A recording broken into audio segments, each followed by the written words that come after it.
Hello everybody, and today I will be showing a very brief yet informative tutorial on how e-juice is prepared and how you go about making it yourself. If this is something that frightens you, then hopefully this video will improve your outlook on e-juice and, you know, how safe it is, in my personal opinion. I've been making e-juice myself for well over a year now, and I feel I have a very good handle on how things work.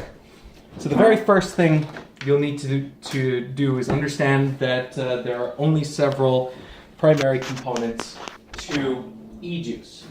The very first one is going to be nicotine.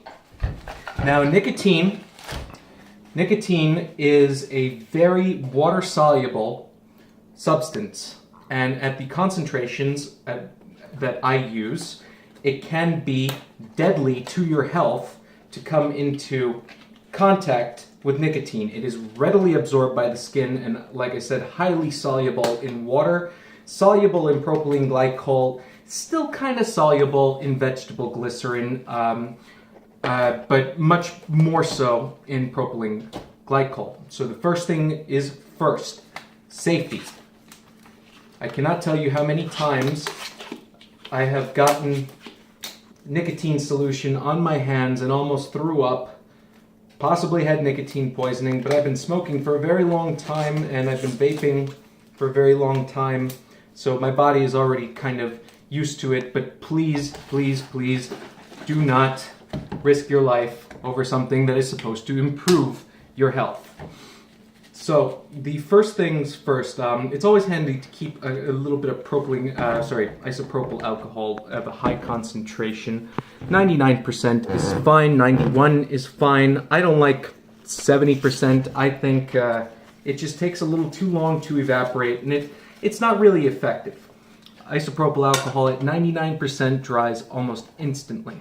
Now, today we're going to be making a 120 milliliter batch of e-juice. And if you haven't already been asking the question, why the heck does he have a scale in there? That's because smaller batches are much more effectively,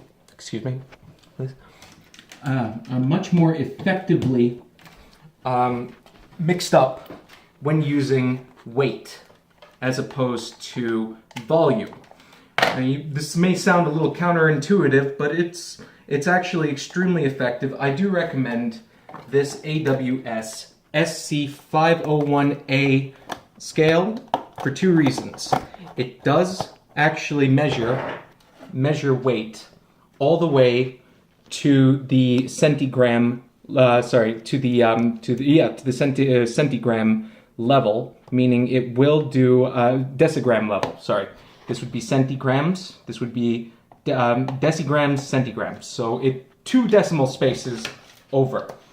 And this is helpful, particularly when you're trying to get an exact measurement on your solution, which is what this is. Now, for some people, you may get nicotine that comes in a 120 milliliter container like this, in which case using the included drip tip is more than acceptable.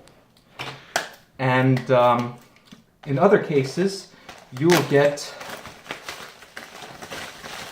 nicotine-based solution like this. Now, for this, my personal preference is Vapemol nicotine. Remember, like I said, the nicotine is incredibly soluble in water. Namely, your body is made of water, so it will diffuse through your skin. This concentration right here is 100 milligrams per milliliter. That is incredibly high, and I would recommend that you keep your hands quite distant from there, because nicotine is incredibly toxic at high doses, and 100 milligrams would be the equivalent of 100 cigarettes. So powder-free gloves, it will not diffuse through the powder, the powder-free gloves. Disposable, please use proper glove safety. If you don't know what that is, then please discontinue watching this video and learn up about that sort of thing. Now, I've already done the calculations over here in a great calculator online for calculating the exact measurements necessary for making this solution. Can be found on steamengine.org. And I failed to mention this thoroughly. I prefer this scale over all others because it does actually come with a DC little converter. So it will plug into a wall outlet and it will stay on without risk of the battery coming out. First things first is I'm going to add a little bit of propylene glycol. You can get this at Amazon. You can get this pretty much anywhere. A fun fact is that all of the propylene glycol that is available in the United States, all of it, is made by the pharmaceutical company Procter & Gamble. So you cannot possibly go wrong on quality. That's just a fun fact that I'm sure most people will not know. There are no different grades as a result. Only one company in the United States and Canada makes propylene glycol that is commercially available. Other professional laboratories will synthesize it themselves, mainly out of convenience to the best of my knowledge, but I am not a chemist. So I have already measured out that I need exactly 12.41 grams, and I measured this out. See, I'm spilling all of this over here, and you're going to want to clean up very thoroughly afterwards using the isopropyl alcohol. It's very good at dissolving that. But I need 12 grams of this propylene glycol solution, the propylene glycol nicotine solution, and I had 3 to start off with, so because I added 3 grams of simply propylene glycol, and I'm just going to keep adding. Do not tilt this over. If you spill this nicotine, it is straight up a hazmat situation. I keep saying it. I'm going to keep stressing it. This could be very well the difference between a happy life and a hospital visit. You have been thoroughly warned, I do hope. All right, so now we're starting to get close to...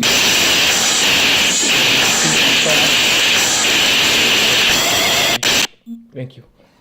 I do apologize about that. I received a phone call in the middle of the video.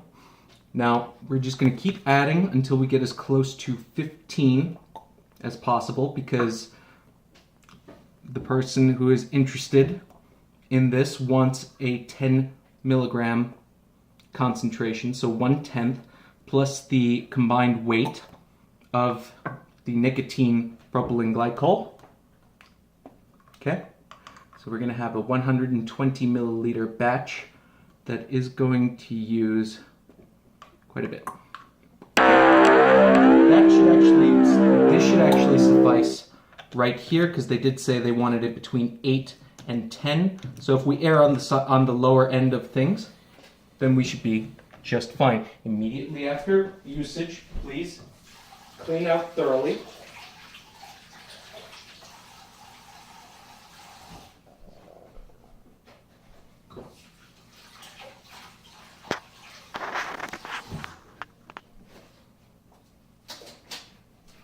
Okay. My gloves have been safely taken off, and before I continue, I am going to put on a new fresh layer. By safely taken off, I mean I have removed them in the proper way.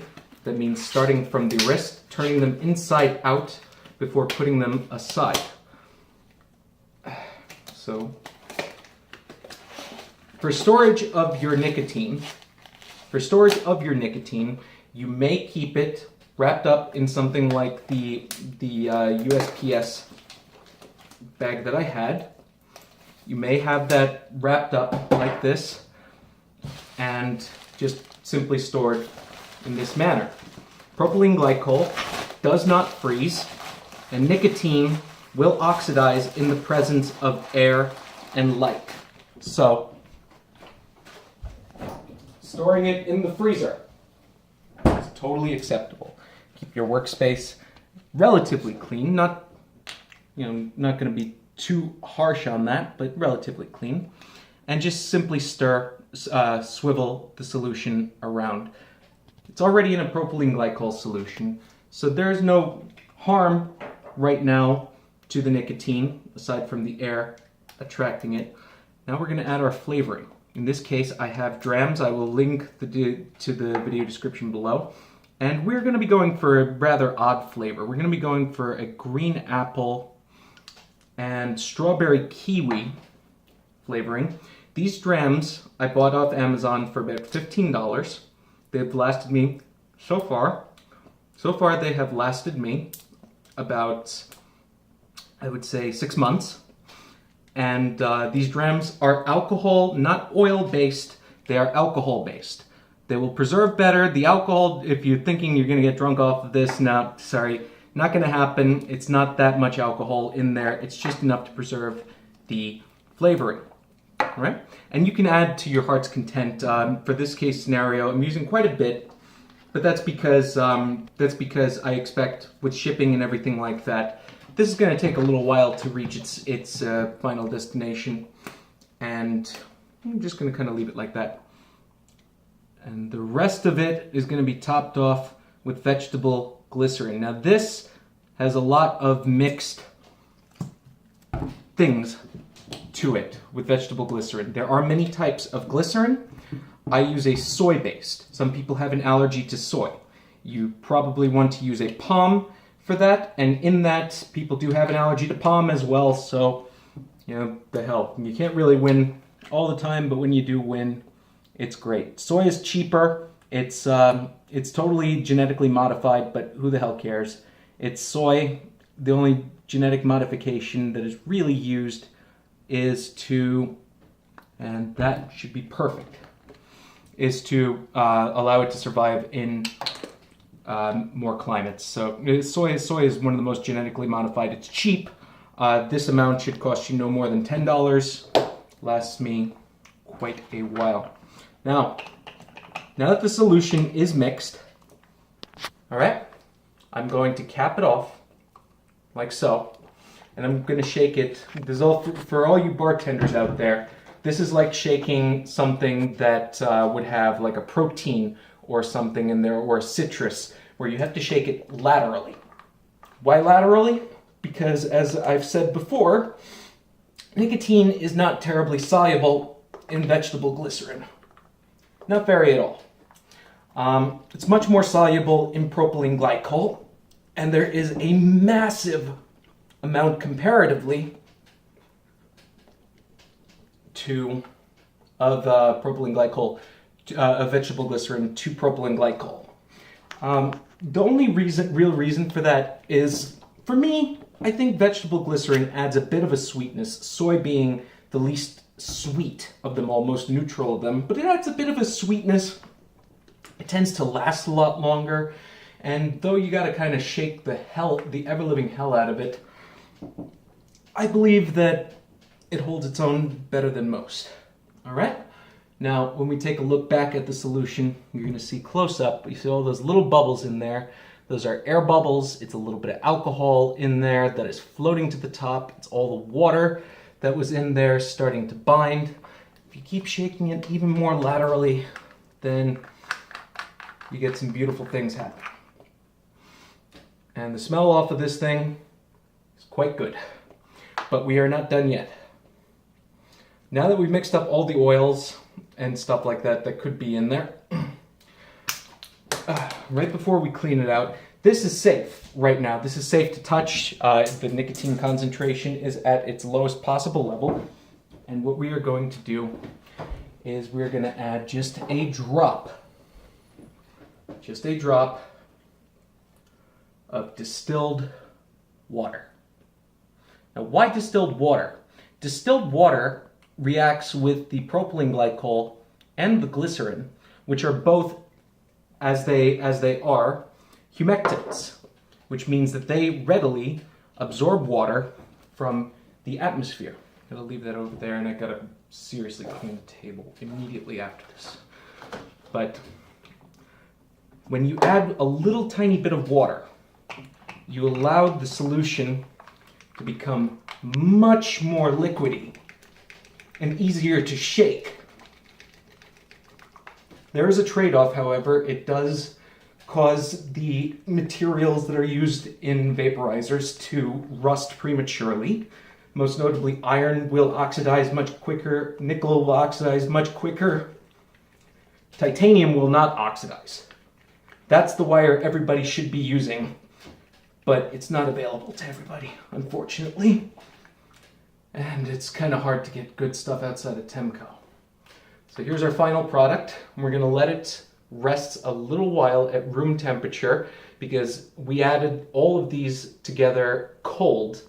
And when they are cold, they're not readily mixable. They mix much better at room or higher, close to boiling temperatures. Think of it like boiling water absorbing more things or bonding with things much higher. It has a higher solubility. As temperature increases, so does solubility. So we're just going to leave it over there, come back to it, periodically shake it, and that's it. That's it. 8 to 10% nicotine, all done through mathematical calculation. That's all that's in there. So just in case anybody has concerns about the actual chemical composition of nicotine, or if somebody's just looking to DIY themselves out of the premium that is paid on e-liquid, hopefully this guide was helpful. This bottle alone could easily sell for $30 to $35 on your favorite vaping website. And for me, all this cost me in the end was maybe about $2, something close to that. So the markup is absolutely massive. All right, that's my video on vaping. Please hit like, subscribe, and as always, I'll see you in the next one. Peace. The button.